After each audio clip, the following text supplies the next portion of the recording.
Thank you so much. Thank you. Good morning, and thank you to Mr. Yonekura for the kind introduction, and thanks to everyone at Nippon Keido-ren for hosting APEC's CEO Summit this year. I also want to thank my good friend Prime Minister Kan and the Japanese people for their generosity and their hospitality in hosting APEC. It is wonderful to be back in this beautiful country, and we in America are very much looking forward to hosting APEC next year in my home state of Hawaii. Now, Yokohama is my last stop on a journey that's taken me from Mumbai to New Delhi to Jakarta and to Seoul. And in each place, we have deepened friendships, we have strengthened partnerships, and we have reaffirmed a fundamental truth of our time. In the 21st century, the security and prosperity of the American people is linked inextricably to the security and prosperity of Asia. That's why this was not my first trip here and why it will not be my last. America is leading again in Asia, and today I'd like to talk about why. Now, the story of Asia over the last few decades is the story of change that is so rapid and transformative that it may be without precedent in human history. The economic miracle that began here in Japan after the Second World War has now swept across the Pacific and throughout the wider region. Countries where people once lived on a few dollars a day are now some of the fastest growing economies in the world, with incomes and living standards that few could have imagined 40 or 50 years ago. For example, when I lived in Jakarta as a young boy, I can remember the buildings being no more than a few stories tall. There was just one modern shopping center. On Tuesday, I returned to a teeming city of nearly 10 million, filled with skyscrapers and thriving centers of culture and commerce. In Seoul, I noted that there are Koreans who can still remember when their country was little more than rice paddies and small villages. And today it is one of the most prosperous democracies in the world. When I was in Mumbai, I met with young entrepreneurs who were putting American technology into Indian electric cars and selling clean water to Indians from filtration equipment purchased from the United States. These are breakthroughs that will continue to fuel growth in a nation that has already lifted millions from poverty. In barely 2 generations, these sweeping changes have improved the lives and fortunes of millions of people here in the Asia-Pacific. But in today's interconnected world, what happens in Japan or China or Indonesia also has a direct effect on the lives and fortunes of the American people. That's why I came here. The Asia-Pacific is where the United States engages in much of our trade and our commerce, where our businesses invest and where we attract investment to our shores, where we buy and where we sell many of our goods and services, exports that support millions of jobs for our people. 7 of America's 15 top trading partners are now APEC members.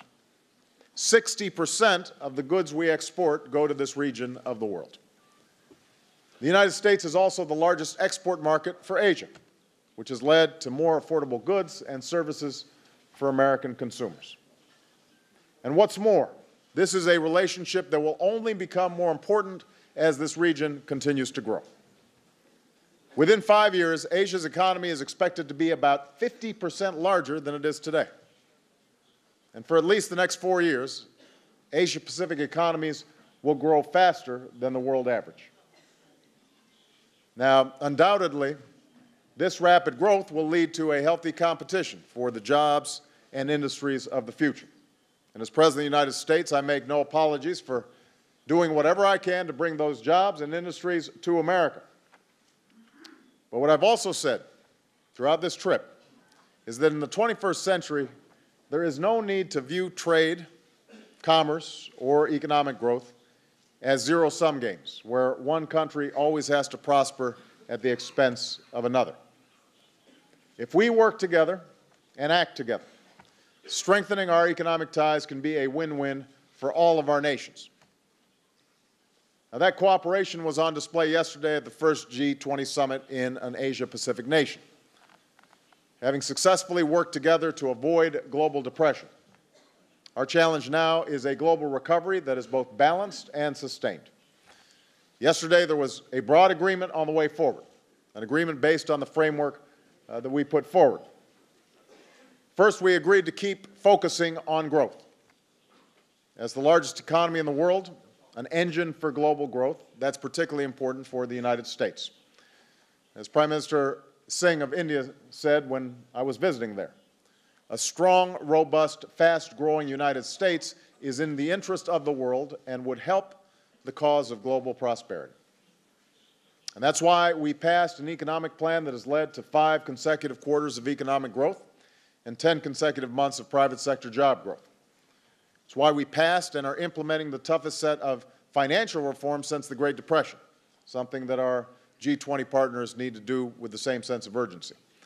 And that's why we're cutting back on non-essentials in the face of serious fiscal challenges.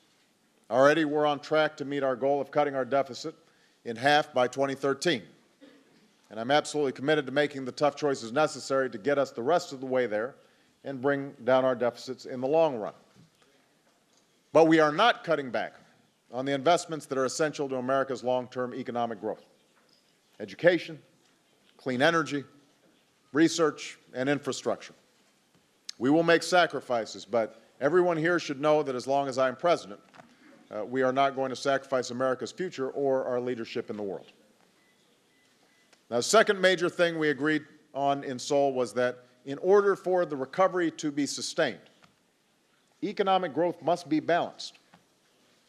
One of the important lessons the economic crisis taught us is the limits of depending primarily on American consumers and Asian exports to drive economic growth. Going forward, countries with large surpluses must shift away from an unhealthy dependence on exports and take steps to boost domestic demand. As I said, going forward, no nation should assume that their path to prosperity is simply paved with exports to America. In the United States, we see the need for rebalancing as an opportunity to rebuild our economy on a new, stronger foundation for growth, where we save more and we spend less, where we're known not just for what we consume, but for what we produce. We want to get back to doing what America has always been known for: discovering, creating, and building the products that are sold all over the world. And that's why I've set a goal of doubling U.S. exports over the next 5 years. This is a big part of what brought me to Asia this week. In this region, the United States sees a huge opportunity to increase our exports in some of the fastest growing markets in the world.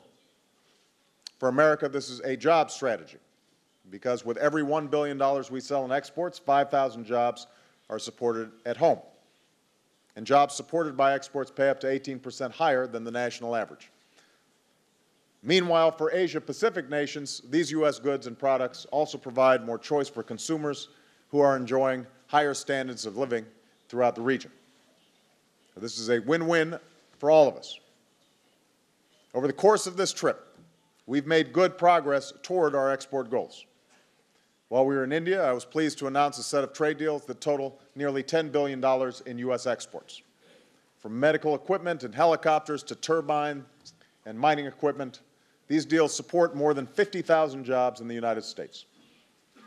In Indonesia, a fast-growing market where we have steadily increased our exports, President Yudhoyono and I discussed ways to encourage additional trade and investment between our nations. And in South Korea, President Lee and I moved closer to completing a trade deal. There are some outstanding issues that are difficult, and we need to get a deal that is good for American workers and businesses.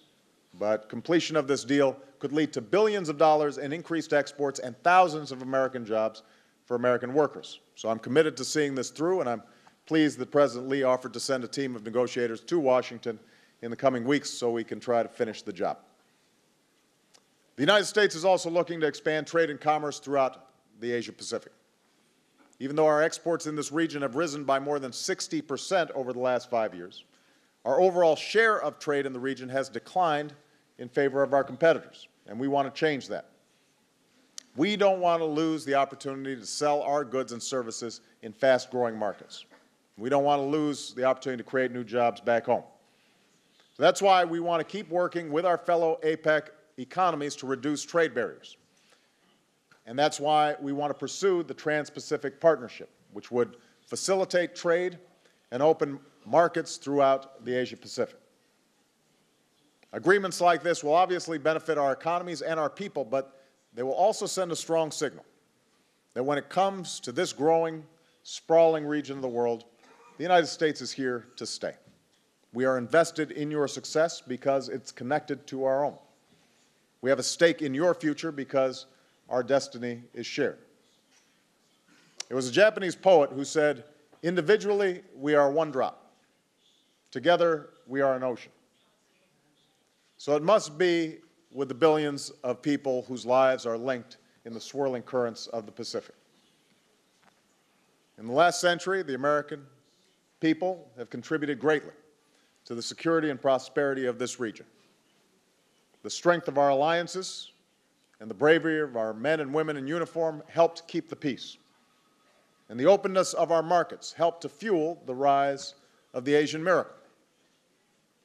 In this young century, we stand ready to lead again.